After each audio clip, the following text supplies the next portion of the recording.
Welcome to Talking Giants, presented by DraftKings. I'm your host, Bobby Skinner, here with my co-host, Justin Pennick, and we have our final mailbag of the 2021 New York Giants season. Getting a little emotional. Friday's show, I'm going to get emotional.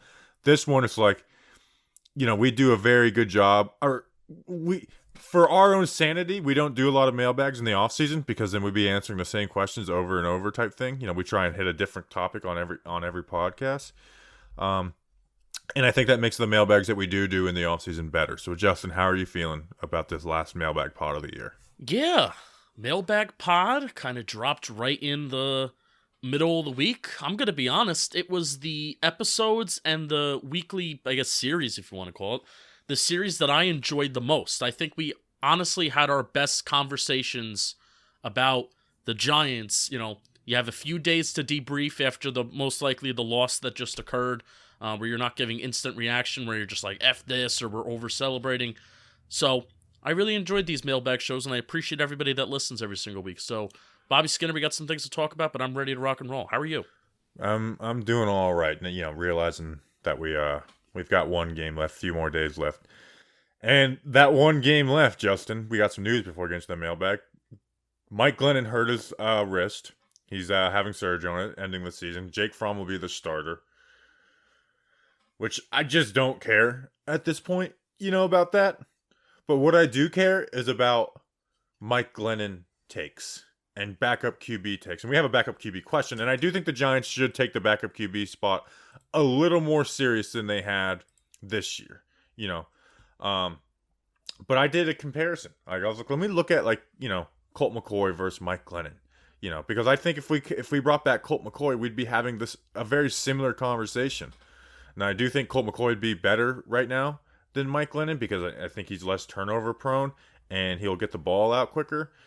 But it's just, I really think Mike Glennon was going to be an upgrade over Colt McCoy. And honestly, I'm not even sure that that's wrong to say, Justin. I mean, this is how bad this Giants offense is. Mike Glennon, as a Giant versus with other teams. This year, with the Giants, 53.9 completion percentage. Other teams, 61.1. Yards per attempt, 4.7. Other teams, 6.4. Touchdown percentage, 2.4. Other teams, 4.3%. Interception percentage, 6.0. Interceptions with the other teams, 2.5%. And Justin, not only was that worse than his career, every single one of those stats is worse than every single season he's ever had. He's never had a single season to where he was worse in those major categories as a quarterback. And, in comparing him this year versus Mike Glenn, with the Jags last year versus Colt McCoy, his stats are better. He completed, a 62% to 60.6%. More yards per attempt, a higher touchdown percentage by over double. The interception rate was higher. The QBR was higher. They lost, the Jaguars. The Jaguars are the only team that has a worse offense than the Giants right now. By a point and a half, too, which is a pretty wide margin to be between 32nd and 31st, So, it's not like he was with, the Cardinals, like Colt McCoy's with the Cardinals right now. And they lost to the Browns 25-27. The Vikings 24-27. The Titans 10-31. Bears 17-41. Colts 14-28. So it's just frustrating that we took a bad QB and made him the worst quarterback to play in the last 5 years. That's so frustrating where the Giants are, where it's bad wide receiver group with guys injured. The offensive line already not being good, but banged up. Isn't it sad that how we talked about how the offensive line was bad last year and there was literally 4 better players than what we have right now? Now, that's mostly due to injury, but Shane Lemieux is better than Matt Skura. Nick Gates is way better than Billy Price. Kevin Zeitler is way better than Will Hernandez. And Cam Fleming's better than Nate Solder.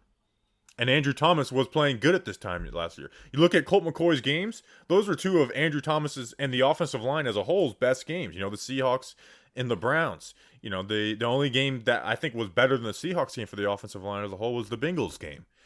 And look at those games with Colt McCoy. They average 11.5 points per game. And we want to talk about garbage time touchdowns with Mike Glennon. Let's talk about actual touchdowns with Colt McCoy. They put 14 of the 23 total Colt McCoy points. was made on 2 drives where he completed 2 passes for 9 yards. 1 3-yard pass to the Caden Smith and 1 wide open Alfred Morris for a touchdown. So it's frustrating. I do think the Giants should make their backup QB a little bit more of a priority next year. Not even as money, just style, and which we're going to talk about. But it's frustrating that Mike Glennon isn't as bad as he's been with these New York Giants. And I just did 5 minutes on Mike Glennon, who's never going to suit up for the New York Giants again. Is it bad? I don't have a response. Why am I fired up about this? I don't know why I'm fired up about this, but I am. For some reason, I'm just fired up about this, and it's so stupid to be mad about this right now. There are some things that, and we have to tell each other this sometimes, where you're not fired up. You had a very well thought out and a lot of stats and a lot of numbers thrown in there.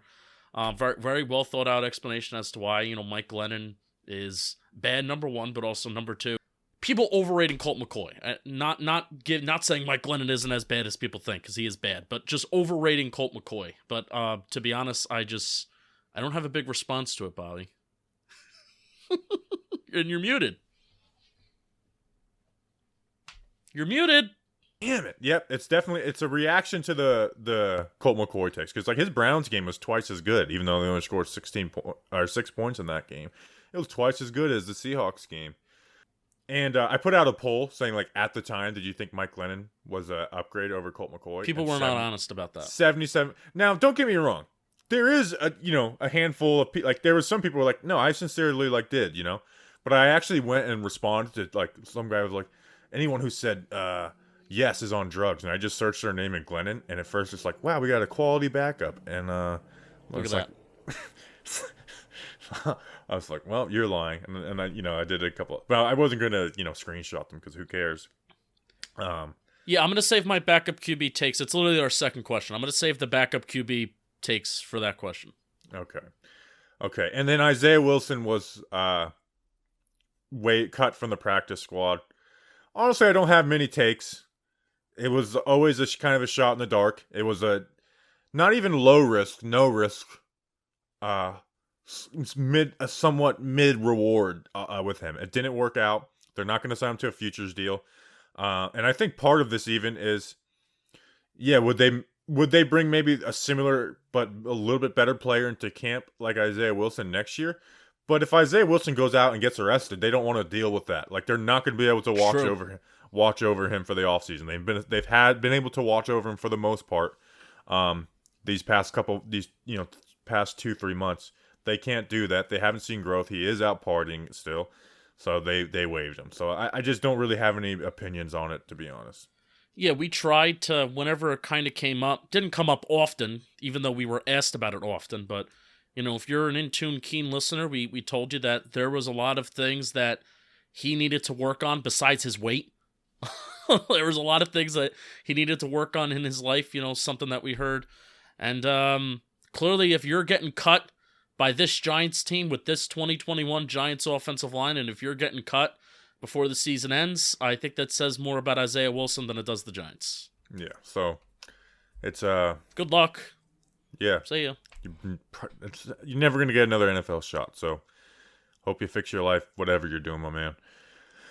This episode, before we get into the mailbag, was brought to you by some special people. We got Mark Breer, who's been a long-time listener. At one point, remember at one point Mark's son was 2 or 3-0, as a Giants fan when Mark's son was born. Yes. Mark's son's probably pretty miserable right now. We got Miguel Aguiar. I can't believe I got that wrong. I should know better. I, of all people, should know better. Watson Graves, who's actually in Alabama, where we're going to be in a month, which I'm really looking forward to that trip, honestly. We got Kevin Miller, just the Kevster. He's Kevin and Miller. I like him a lot more than Kevin Abrams. And then Jeff G., who's been a long-time listener and supporter. Justin, who are these long-time Alabama, some from Canada, people with kids that were at one time undefeated, better than Kevin Abrams, long-time listeners and supporters. We had a nice conversation about Alabama today, about some things that we have planned and some things that we're going to be doing, so that's coming to form. Mark Breer and Jeff G, if it's the same Jeff G that I'm thinking of, have been very long time followers. Very, very funny people too. Patreon.com/TalkingGiants. So thank you to our most recent patrons. They're sponsoring today's show. If you want to sponsor a show, plus get some magnets, plus be entered into some shirt raffles, plus get some other stuff, plus watch us live as we record, Patreon.com/TalkingGiants, $2 a month, plus some other tiers. Thank you to our patrons. All right, one last time for the Giants season. Take it away, Steve. Mail time. The mail's here. Come on. Bye, guys. Here's the mail. It never fails. It makes me want to wag my tail. When it comes, I want to wail.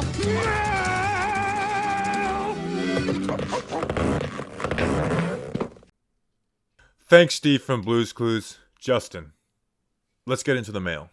Speaking of Jeff G brings us our first question at JGrek15. I know it's a good laugh against Judge's comments on players wanting to come back, but in all seriousness, Wayne Gallman could easily have been that player that reached out. I'm in a weird spot with Judge where there's things that I want to defend him on, but also it's like I think he should be fired. It's a weird spot I'm in with him. You know, where in 2019 I was very clearly like, you need to either fire Gettleman or Shermer or keep both of them, but don't do one or the other. Like, where with Judge, there's things I want to defend him on, and some of these things are from this press conference. But I also have some negative takeaways from this press conference too, because I don't think this is just some throwaway press conference. Do you want me to go with what I think is negative or good, or I want to push back and defend him on first? Well, can I need to give one of my thoughts on the press conference, because I rewatched that 2-minute clip where it was him ranting and blah, blah, blah, blah, player coming back, golf club, whatever. So I rewatched it, and at the time on Sunday, you called me in the middle of his presser, so I'm partially blaming you. And then number two, the Giants.com was like skipping, whether that was just connection issues or they were doing it intentionally. I'm using the word pathetic in a very respectful sense, because I'm not calling Joe Judge pathetic, but that was a very pathetic 2-minute plea with that question and that response.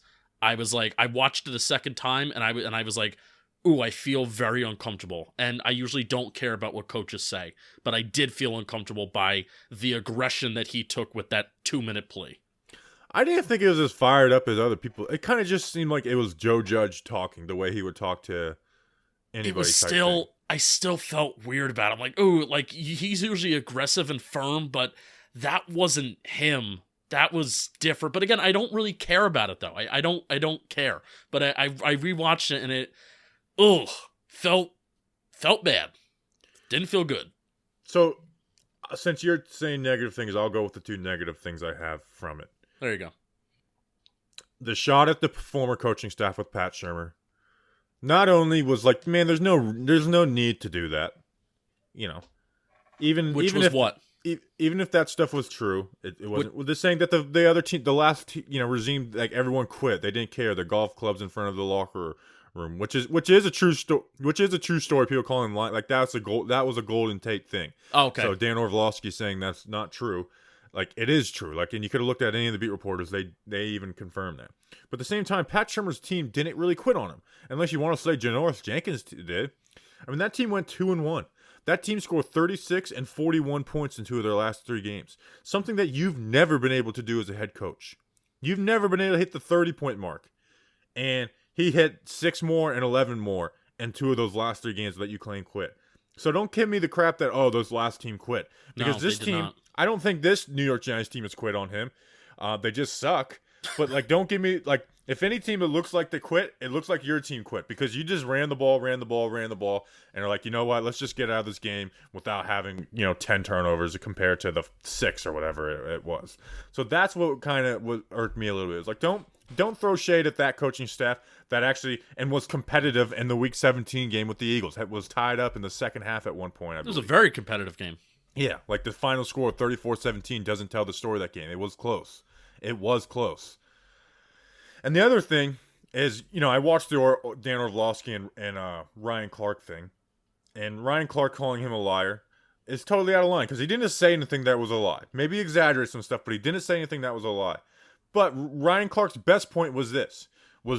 It sounded like don't judge me on the things you're supposed to judge me on. Judge me on the stuff that you can't measure, like culture and what we're doing behind the scenes and players wanting to come back and players wanting, to come back through free agency or former free. Judge me off of the stuff that you can't. So that's where I agree with Ryan Clark. I think Ryan Clark made a great point on that. It's like that sounded like someone that wanted to take the eyes off of what we're supposed to judge coaches on. Yeah, every single reason for why I've said that Joe Judge is going to be brought back, or every single reason for Joe Judge should be brought back, it is something that I legitimately can't see or can't confirm. Not every, but like the defense. Besides the Garrett thing. Garrett. So it's not everything, but at the end of the day, it's about wins and losses, and it's about handling your coaching staff, especially when you're not a coordinator. You're not a play call on either side of the ball like Joe Judge, So like you should have more of that. Now, at the same time, is he maybe fighting battles behind the scenes because the Mariners are a bunch of screw ups? Yeah, probably. But at the same time, it's like at the end of the day, it's about wins and losses. But here's where I got annoyed was people like Mitchell Schwartz and stuff calling Joe Judge just a flat out liar for his story about, hey, like I thought I was gonna get fired in the middle of the 2018 season, and I was like, man, that story sounds familiar. And then our guy, NYGXOS, who's a great follow, like went and found the clip from Sean McVay's podcast where he talked about, hey, like in the middle of the season, he came and Bill Belichick threatened my job. And like, obviously, Joe Judge wasn't dumb enough to say that Bill Belichick. How did big people actually think that when Joe Judge said, or when people were talking about that Joe Judge said, oh, the coaching staff is going to get fired in 2018, how did people think that Bill Belichick was going to be involved in that firing? That's what people made it seem like. No. Well, there is one line in there that would make you kind of like pop out where it says like we thought we weren't going to make the playoffs. Where you look at halfway through the season, they were 6-2, but they did start the season 1-2, and he could have said like, hey, at one point we didn't think we were going to make the playoffs, and then my job, was threatened, and then they had that game where they had 2 touchdowns on special teams type thing. So like that frustrated me, and not what only frustrated me is I saw people tagging Mitchell Schwartz in it and not walking it back, Like, I had a tweet that would have went viral on Sunday, and most people wouldn't have questioned it, but I deleted it. Like walk when you're wrong, say you're wrong. Especially when you go so freaking hard. Like, what is it about the Schwartz family that has the strongest opinions on, like, a sliver of evidence and isn't able to admit that they're wrong?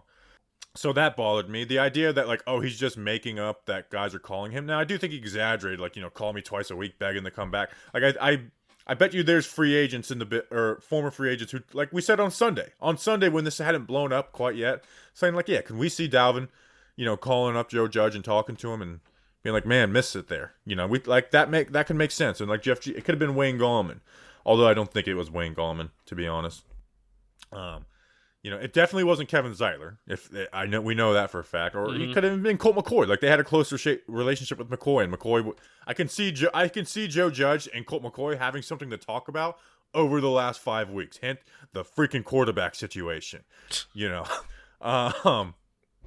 So, and then on the Ryan Clark was saying like he shouldn't be talking to players about free agency. It's like, what are you talking about? Like that doesn't. What do you mean? Like so if Evan Ingram comes into his office, like, no, I do not talk about free agency. We need to win this. They're not robots, okay? And it's just like this idea that Joe Judge is this big weird. I think he's a pretty normal guy. Like, last 3 head coaches, who's the most normal guy? Joe Judge, Pat Shurmur, Ben McAdoo. We've been saying that for years, and I still think that's positive, that Joe Judge is a person who is social and he's a human being. We were saying to the Patreon chat before the show, like one of the reasons why, like they asked us about Harbaugh, if Harbaugh wants to make a return to the NFL. It's like Harbaugh's not a human being. He's kind of like nuts. Joe Judge is a human being, and that not a reason he should be kept as a head coach, but he's a human being that you could talk to and players can have a conversation with. But all of this is distracting from the main point from Ryan Clark, which was the best point that anyone has made about this, is that it's judge him on the things that we're supposed to judge him on. Yes. Now, are we in the building and there's things we don't know? Yes, obviously. But at the same time, at the end of the day, it's a results business, and the results haven't happened with Joe Judge, and that is what you should. That's what you should. I'm so sick of saying no pun intended when we talk about judging Joe Judge, but no pun intended when you judge Joe Judge is the results. They don't score those points. Aren't good enough. They don't score points, and they haven't scored points in 2 years. Flat out. That's Justin. the biggest thing. The biggest thing you could hold against Joe Judge is not the press conferences, is not the timeouts, is not the fourth downs, even though the fourth downs and they can go hand in hand with scoring points at times. But the biggest thing is the dude and his football teams do not score points, and they haven't even done it in one game where we've been happy with the amount of points that they have scored. Even the games in which they win. That Saints game was probably the best offensive performance that we've seen out of any of Joe Judge's teams in 2 years, and it took him 5 quarters to get to 27 points. Some people said Jason Garrett was the issue. He is part of the issue. And I know. But it was funny. It was the points per game with Garrett and without. It's like, well, come on, guys. Like, there's. Yeah.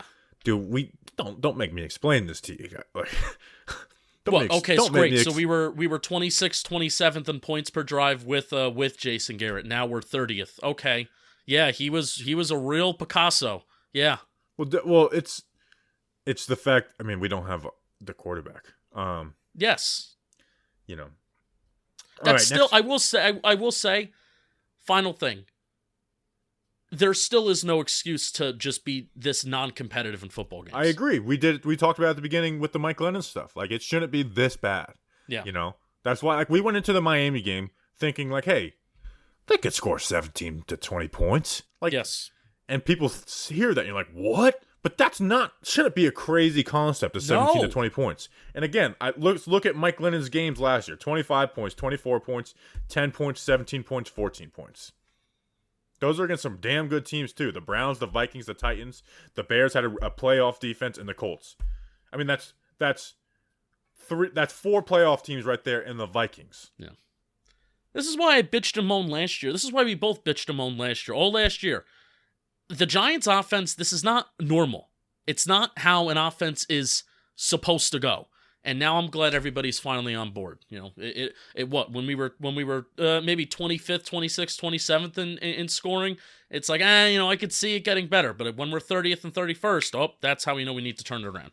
All right. And dummy John Mayer freaking and you made a good point the other day. I don't even know if it was on the podcast about how not firing Jason Garrett has us in this, in the beginning of the season, has us in this mess. Yeah, because if you fired Garrett at the beginning of at the end of the 2020 season, then Joe Judge can bring in his offense coordinator, and if they fail, then Judge is unquestionably and undoubtedly fired, and he's out of here.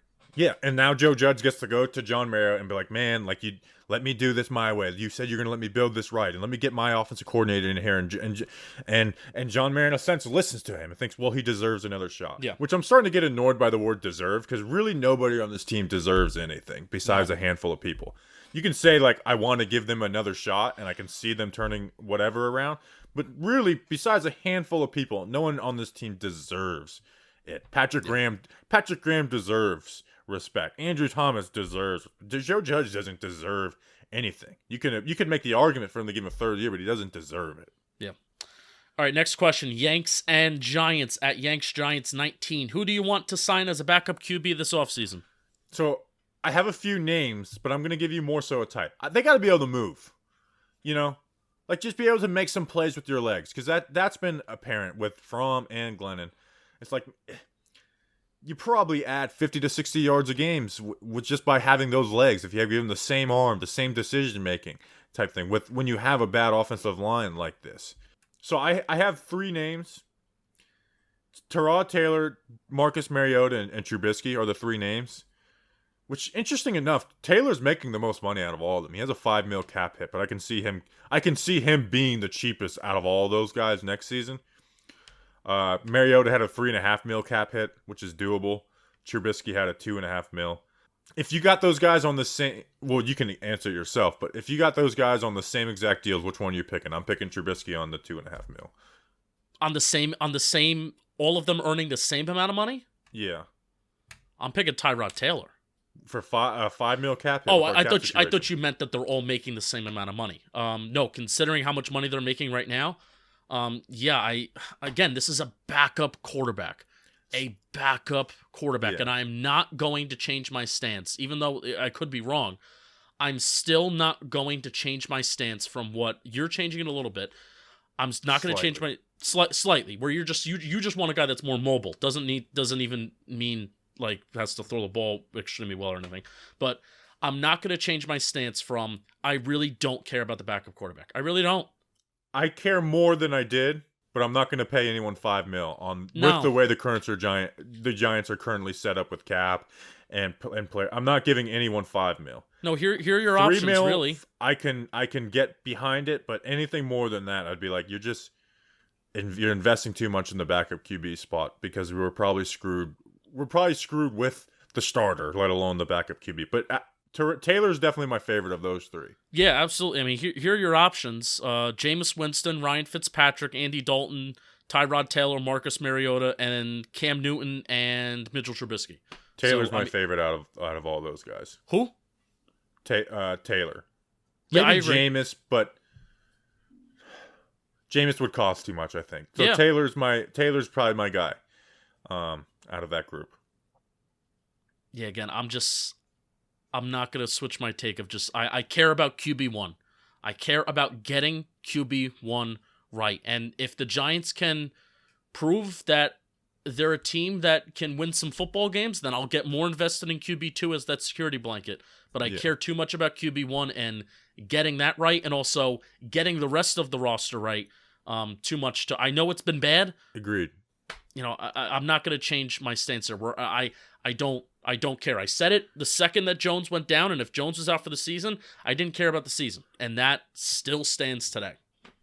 If you're close to a Super Bowl or a Super Bowl contender, then you should invest in the backup Correct. QB, I think. But a team like the Giants that isn't won't be a playoff contender next year. It's like, what's the point of spending that money on a backup QB? But also, if the Giants are closer to being a Super Bowl contender, then maybe a guy like Mike Glennon or Colt McCoy, like you saw, Colt McCoy was enough for a few games in Arizona. So that's also true. the trade-off. That's also the trade-off that, okay, you're a Super Bowl contender and you need a QB2. Well, maybe you don't need the best backup quarterback in the world because you have a functioning team with a functioning system that can adjust. So that's also the trade-off there too. So even if the Giants, God bless us, even if there's a day where we are somewhat relevant and competitive, I may not even care that much about QB2 even then. Spitting. Next question. It's coming from Doug E. Fresh. I also like to call him Doe. Finally got it right. Doug E. Fresh 86 _. One position I feel hasn't been talked about enough is tight end. Other than perhaps Caden Smith, is there another player on the roster you will see on the 2022 roster, or are we looking at an overhaul? They cut Chris Myrick. Sons of bitches. He'll be back on the practice squad and then sign a futures deal next week. I think they were just making way because Farrell Cooper was out of elevations. So Caden Smith, do you think there's any way Ingram or Rudolph are back next year? Because we all look at Kyle Rudolph as you save $5 million type play right here by cutting him, but I can very well see this coaching staff being like, no, we need Rudolph back. It doesn't make sense, but I can see them doing that. Ingram. I don't know. Who's going to pay Ingram, by the way? He's not a good player. He's just not a good tight end. And the Giants love him, but he's not a good tight end. So I don't see any team going and paying Evan Ingram a ton. No, I am very adamant on not bringing any of them back. Caden Smith, because he's here. But I think there's a better chance that Evan Ingram's on the roster than Kyle Rudolph. I agree with that because I think you can get Evan Ingram for less than $5 million. It depends on if there's the same nepotism in the building. We might lose both the Jerry Reese players left on the roster with Shep and Ingram. I think it is likely and it should be likely. I don't think either are back, and I think but then it's like, what's the plan at tight end? You can add someone in free agency that you can't go into a draft and be like, okay, we're going to get our starting tight end in this draft. Unless you're picking Kyle Pitts, if you're the Falcons and you plan to pick Kyle Pitts. What's our buddy Jake Ferguson up to? I've seen him make some plays. Jake Ferguson. He's from Wisconsin. I was watching some Penn State. Maybe I'm getting his first name wrong, but I was watching some Penn State edge rushers and Penn State defenders. Let me see if I can get. Oh, is he a college player? Yeah. I like Trey McBride out of Colorado State. In fact, I put him in my mock draft. I like him a lot. And I actually watched Jeremy Rucker from Ohio State today. I'm not a fan, by the way. I see people. I'm not a fan. What does he do really well? He doesn't really do anything. He's not a very good blocker. It depends on what the offense coordinator is going to do. So let's pin the tight end conversation for when the offense coordinator comes in. It's an interesting question, though. It's a very interesting question because I think we could live and survive a year with Caden Smith as tight end 1, and then if we draft a guy, I mean, if we draft a guy in the third, fourth, fifth round, depending, I don't know if we have all those draft picks, but third, middle of the draft, day 2, right? Then I think we can roll with that as like tight end 1, tight end 2. The young guy can maybe form up, see if we have something in a young tight end, and then sign like a Levine Toilolo. Forgot about Toilolo. Backup tight end. Like, is he? Well, no, he's done after this year. Yeah, so. I mean, maybe they'll bring him back, but his contract is done. But sign somebody like him as your tight end 3, and then that's your tight end crew next year. We've hit the final week of the pro football regular season, and we're emotional. And college football is heading into the national championship. Wow. By the way, DraftKings, people like that, putting Georgia as a favorite is kind of dumb, right? Like, I know you got sponsors, but that feels stupid. DraftKings Sportsbook has an unbelievable offer to get all fans in on the action for this exciting time on the football calendar. New customers can bet just $5 on any football team to win their game. And if they do, you win $200 in free bets. So let's wind down the season with a big win. Bet on Washington. If Sportsbook isn't available in your state yet, you can still find your ways to the winner's circle. Everyone can play for huge cash prizes with DraftKings Daily Fantasy Football Contest. DraftKings is giving all new customers a free shot at millions of dollars in total prizes with their first deposit. Download the DraftKings Sportsbook app now. Use promo code JOHNBOY. Bet just $5 on any football team, college or pro, and win $200 in free bets if they're victorious. That's promo code JOHNBOY this week at DraftKings Sportsbook. Must be 21 or older, New Jersey, Indiana, or Pennsylvania only. New customers only. Minimum $5 deposit and $1 wager required. One per customer. Restrictions apply. See DraftKings.com/sportsbook for details.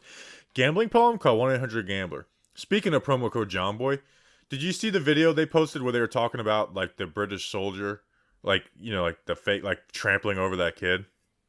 I saw the video. I did not see the commentary. You should listen to it because it's they actually make pretty funny, hilarious points where people were defending like, well, the kid shouldn't be there. It's like, well, no, a grown adult shouldn't just trample over a 6-year-old kid because he's standing in his way. You legitimately get arrested for that. You're a fake, like you're a clown. Like you are what you do is fake. The royal family is fake. Was that like a show? Was that like the royal family in Britain and stuff like that? Yeah, they're a bunch of dicks over there. Yeah, it's like you are, like you wear the hat, like it had me laughing pretty good. It's like, how about stop trampling over kids? Okay, let's not. Kids don't need to learn a lesson by some soldier just putting their knee through their neck and putting them on the ground. Like, maybe have some type of compassion for a 6-year-old kid. Maybe realize they're not that. You know what? 6-year-old kids are kind of dumb. Wow, I want to be a soldier. I want to be a soldier when I grow up, and I want to fight, and I want to be like you. No, but they don't fight. They just stand there with their hats and they look like idiots. No, but that's what a 6-year-old says. Hi, I love you. Freaking clobber. Kid's dreams are ruined. You know what? Now I'm pissed off that kid's dad didn't sock his ass. I think only the mom was there. Oh. Well, she better freaking file the complaint. Next question. Good for her for not charging the soldiers. Well, the soldiers don't fight, so what would have they have done? Getting their ass whooped. That's what they would have gotten. They would have been like true. Dallas Goedert in South Dakota. All right, Mark Breer, Patreon member, shout out. Not related to the dumpster fire on the field. What's your favorite part about having a Giants podcast? So it does suck talking about the Giants this time of year when they suck this bad. Naturally. But if I was just doing if I worked for SNY and it's like go and talk about the Giants or something, Or if and we love Patty, but if I had to do the Locked On Giants show where it's like you do interviews, like you just talk straight about the Giants every day, I would not enjoy it. But I love talking Giants. Like I love this show. I mean, I love the show so much that I was on the phone with Justin. We were planning out episodes 5 months from now, and we're planning. Like, I enjoy doing this show, and also, like, there's Giants shows, and you'll see in the off season they'll go away or they'll come be here and there. Maybe once every. Like, I love the off season episodes, and we do 2 a week. On like most will, even though shows are consistent, we'll do 1 a week. I love doing 2 a week, and I love doing the draft and free agency, and I even love freaking June and July talking about OTAs and mini camps. And the community, like, our listeners are funny. You guys are involved with us. Not all of them, but the people that do. So it's a fun. I enjoy talking Giants, and I enjoy that we can laugh through the pain with our audience. Where I think if Patricia Tranas or Ralph Vacchiano, with what they've kind of set, is like what they do is successful. But it's like if they started doing what we are doing, people would be just turned off. Where it's like we've kind of set that, or like, what, we're going to screw around a little bit. Yeah. I genuinely have a great time doing the show, and I have a great time, sitting in front of this microphone 3 times a week. It'll continue to be 3 times a week for Giant stuff over the off season for myself when we do Bleeding Blue, and we have a good time. And I know it's a very clicking on a podcast, whether it's YouTube or your ears on a you're through a podcast app. It's an intimate experience, Clicking on something for an hour and then sitting and listening for an hour, that is not an easy commitment. So I recognize that, and I'm thankful for everybody, and I love it. I love it. We love it. Next question. I love this question. This is the question I'm most looking forward to. Eli Wortman. What would be worst, forcing Judge or Abrams or Pettit on a new GM? Can I give you my reasoning first? Go for it. I think it would be worst to put Chris Pettit, and here's why. I have been doing a lot of reading this week. Is the question each person, or is it that group or Judge? I feel like it's Judge or that group. I don't know. Can I change it into what would be the worst thing to force onto Go for it. A new GM? It would be forcing Judge, Abrams, Pettit, or Mara. Go for it. Like, hypothetically, we can do that, because I know you got a rant on Chris Pettit, and I want to hear it. Okay, so Chris Pettit. I have been doing a lot of reading this week. I've taken the week to, do some Senior Bowl stuff, Bleeding Blue stuff, but also GM stuff. I just want to get into it. I'm at that point. And the common theme and the common thread is that these GM candidates that we're probably going to be interviewing, and the Giants that are going to have, I know Joe Shane's one, Monty Ossenfort is one, Steve Ziegler from the Patriots. So a lot of these guys, they have implemented their own processes. That's probably not a word. They've implemented their own people. They've brought in their own people. And it all boils down to scouting. Where they have started and where they came up was through the college scouting process. Now, is that a common thread amongst all GMs? Probably, maybe. But that's just something that I'm thinking of, where I worked my ass off for 20-something years to get to this now GM spot. And I was a college scout for years. I was a director of college scouting for years. I was director of pro personnel for years, or player personnel, because there's a difference between director of player personnel, pro personnel. And now I'm going to have my opportunity to be the head of a football team and the head of a football operations for a team, right? And I'm going to be forced to have one of the most important positions that I came up in myself occupied by that person in Chris Pettit, who has made glaringly terrible mistakes as the director of college personnel or college scouting for this football team. That is the person that I would most want out. And to back you up, Kevin Abrams should be fired. Like, he shouldn't be interviewed for the GM job. He should be fired. But I can handle him doing contracts, because it's like, if they like, hey, we want to get this player, how can we make the contract work? Because at the end of the day, I don't think that's as drastically important as getting the draft right and building through the draft. Because the GM can say, okay, here's the plan for what I want to do. You manage the cap. he can have a philosophy of, okay, I want to spend a lot in free agency, or I don't want to spend a lot in free agency. That comes from the GM. So Yes. Abrams being there, he can give his input, but Abrams being there and navigating the cap, that's what he does with what the GM wants to do. Versus college scouting, that is information that is being fed to the GM by somebody very important. I agree with that 100%. Now, they should all be fired.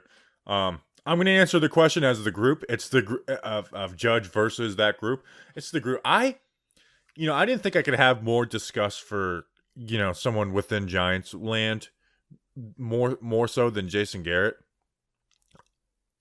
People that have been working for the Giants for 20, especially 30 years, there's some 40 plus year guys. I just have so much disgust for them right now. It's just like, you guys are really holding us back. And it's not even like if they, like, that's at one point some of these people could have been good at their job. But at some point at 45 plus years, you're not changing. You're not learning. You're not evolving as a human being. You're not being innovative. You're just stuck in the same old crap, And I just, if you're a Giants lifer, I hate you right now. I do not like you. Like, I never want to be your friend. I want you fired. This building should be cleared out after this offseason, or after this season. Should be cleared out.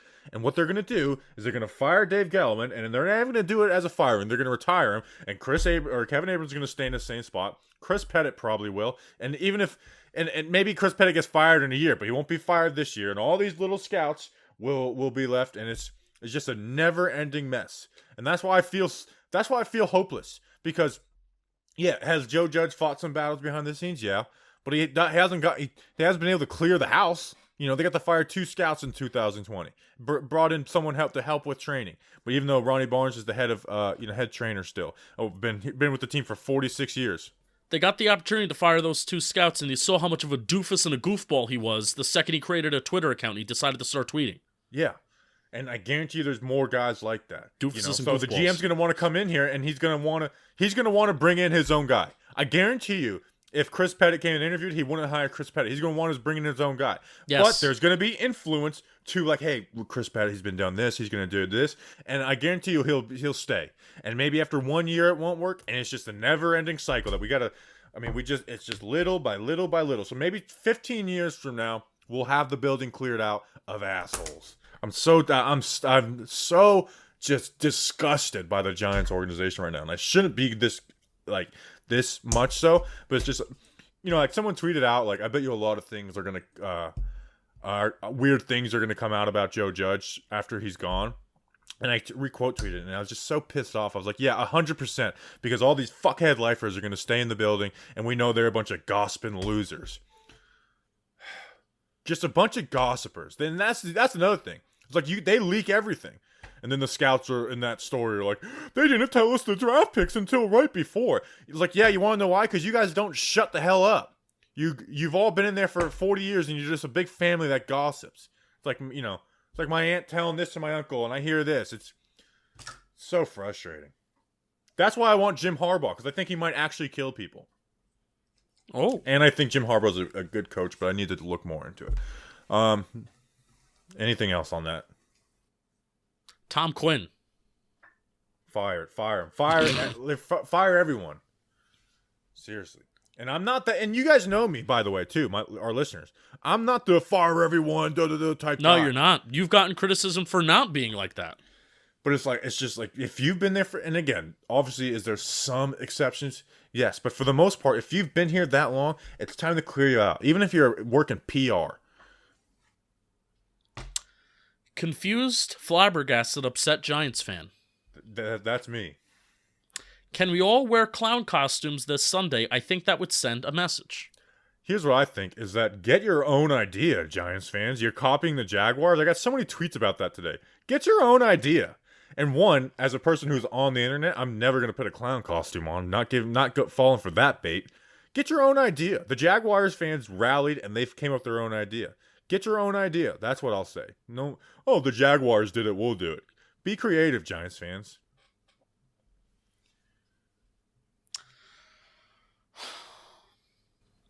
I don't have a reaction to that.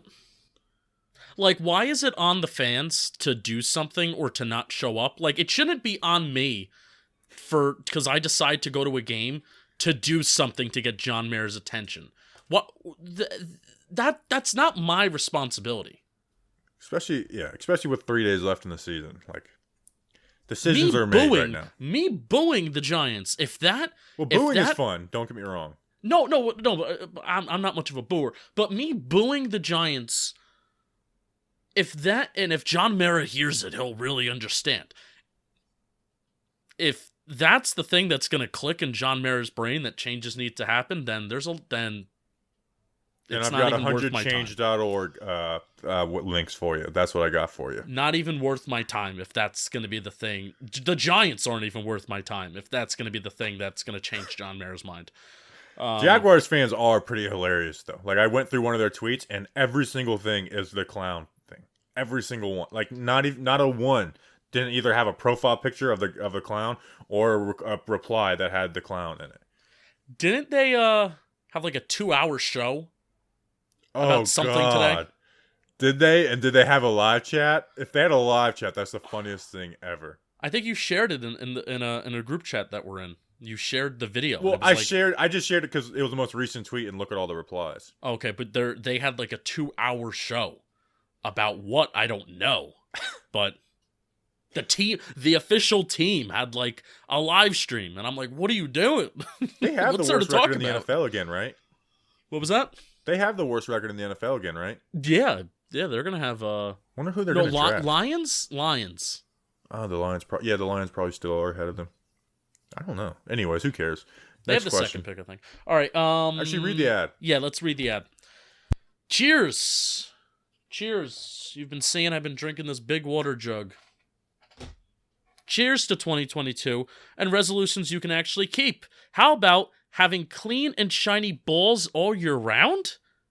Yes. Our sponsors at Manscaped are here to save your balls this year, and balls, hear that Jersey accent, and make the ball drop in 2022 in the cleanest and sexiest version of your balls ever. Set your first New Year's resolution with good intentions and join the 4 million men worldwide who trust Manscaped with our exclusive offer. Go to manscaped.com, use the code GIANTS for 20% off plus free shipping.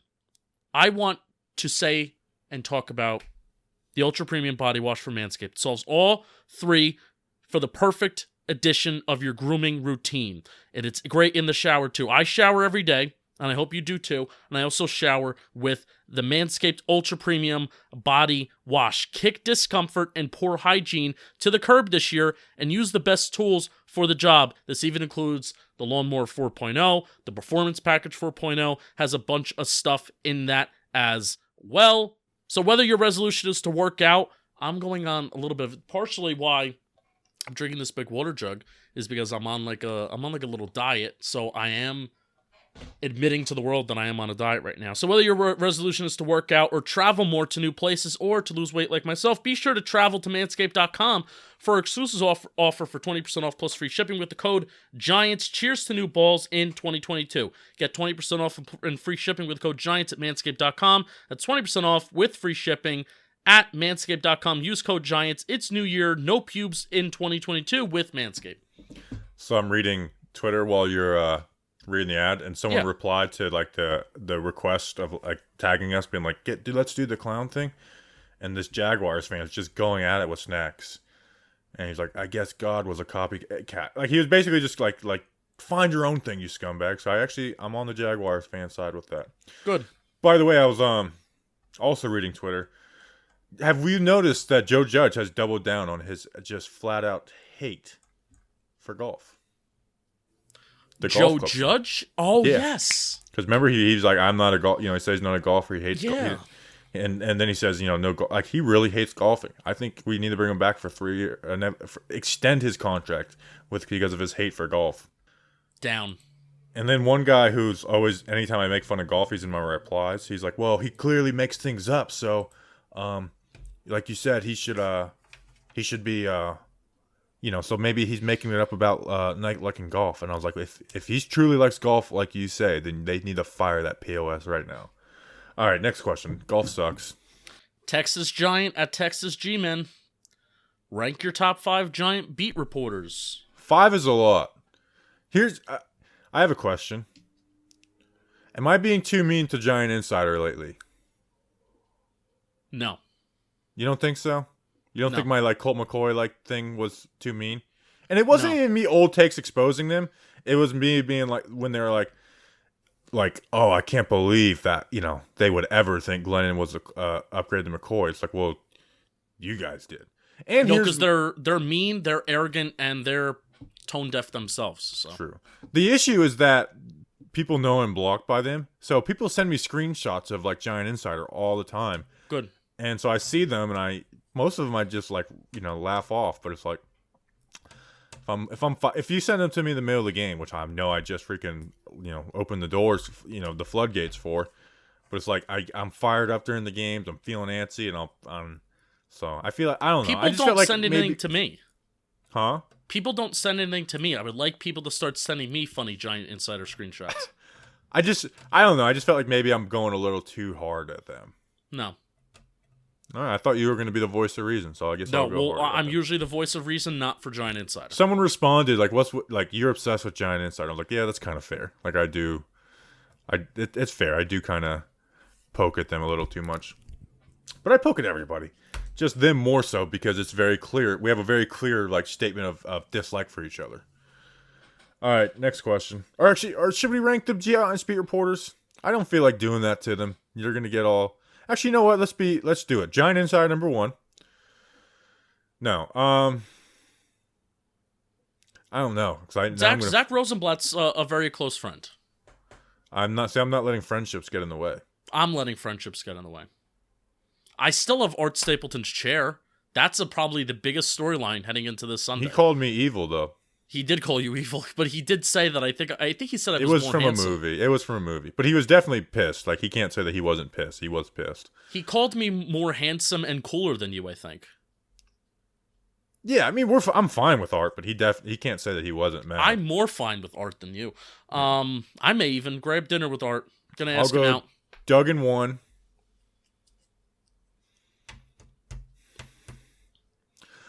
I'll give Zach 2 because Zach still like. Now there's times where I think Zach just says stuff that will be a little baity, but he for the most part he's one of the only people still willing to go at the Giants consistently. Mara saw that piece that he wrote. Oh yeah, like 100% fact he saw that. Versus the Tyler Dunn piece was just like about decisions, but the Rosenblatt article was directed at Mara, and he got more pissed at that than the Tyler Dunn one. 3, I know people hate him, but Renan, he breaks some news here and there. Close friend. Yeah, he does good stuff. So 1, 2, 3, 4. Now I'm not putting him on this list. I still don't like him, but this is how much the Giants have broken me. Is Pat Leonard a necessary evil? Because Pat Hanlon went at it with a former scout, and Pat Leonard was the only person to acknowledge it. None of the other beat reporters even acknowledged it because they know that they have to deal with Pat Hanlon every day. Not a single one acknowledged it. Now, is Pat Leonard going to do clickbaity and stuff he doesn't truly believe, and in a sense, and take something and make something way bigger and be super hypocritical? Yes. But part of me is like, he's almost a necessary evil because, like, how did nobody on the beat talked about a former scout and the Giants head of PR fighting on Twitter? But still, he's down, like, he's bottom of the list. I don't know. Let's just stick with 3. How about that instead of? Let's stick with 3, and then Art. We got Art 4. Who would be 5? Patty's a friend. But then I told you we're leaving friendships out. I'm just saying who friends are. Yeah, you're just being like people who have come on the show. Correct. Those are like the 5 reporters that come on the show. Yes. Is those 5. And that is what I'm going to keep it at. All right, so if you want to make the list next year, come on the show, even though we really haven't asked anyone else to come on the show. We haven't asked anyone to come on the show. I will say, Zach's a friend, but his boss, I think, is the worst. What's his name? I don't know. Never met him. Bother me. He's like the one that Kadarius Toney would. Daryl Slater. Daryl Slater, the one Kadarius Toney would make fun of. Not his boss, but like he's not like he's. I think he's above him. Anyways. Oh, can I say something that I'm going to get confused at as the weeks go on? Do we have any more football questions? Yeah, go for it. We have two more questions. One football, one non. Scott Pioli is a possible candidate for the Giants GM job. I hope he's not, by the way, but I think he might be. I get him confused with Steve Pioli. Like, every time I think of Scott Pioli, I'm like, Steve Pioli? Do you know who that is? Do you know who Steve Pioli is? Yes, he's another NJ.com guy. Yes, he's another NJ.com guy. So I get confused. I'm like, you've said some bad things about the Giants. Are you sure you're gonna get the job? So that's an internal struggle. Next question. Let's go quick through this question, even though it's a serious question. Hot dog. What would y'all give in a trade for Russ, Rodgers, Watson? Is Deshaun Watson still under investigation by the FBI? That's Watson is kind of the only one I would trade for, because Rodgers is just not realistic. It's not going to happen type thing.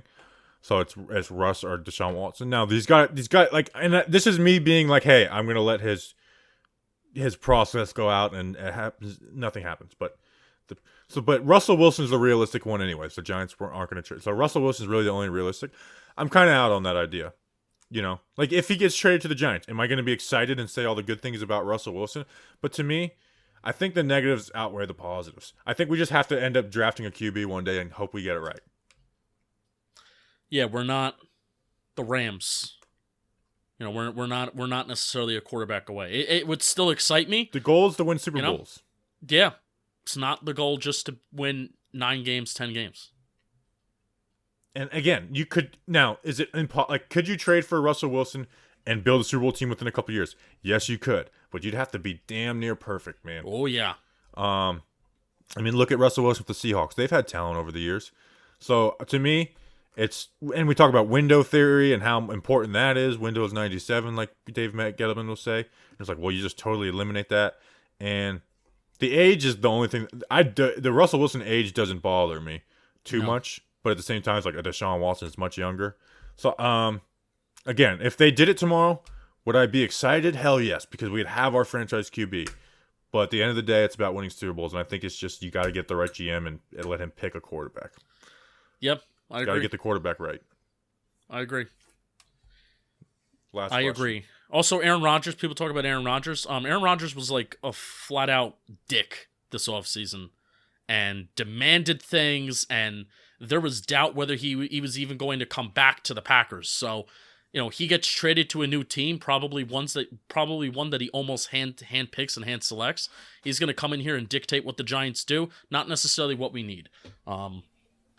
You're just letting your Aaron Rodgers hate seep through. I am, and also 2018, 2019, he was an average quarterback, and it took him trusting Matt LaFleur's system for him to take the stuff that's in front of him, get rid of the ball quicker, not being Mr. Do it all yourself. So Aaron Rodgers is not a system quarterback, and he's going to probably be MVP this year. He won it last year undoubtedly. He has a very, very good system in front of him, but 2018, 2019, where he didn't trust his system and he tried to do too many things, and also when he doesn't trust his front office, the dude is a dick. Sorry. I would take him in free agency. He's not going to win a Super Bowl. He's done. Not going to win another Super Bowl. I'm rooting for the Packers to win a Super Bowl so hard. All right, last question. Gerard Kagayat. Definitely not how to say your name. Justin, what's the best thing to order at the Candlewick Diner? The best thing to order at the Candlewick Diner, I don't care what time you go, it is the pulled pork eggs Benedict. Pulled pork eggs Benedict. Hollandaise sauce is fantastic. Pulled pork is fantastic. When you put it on an English muffin, you combine them.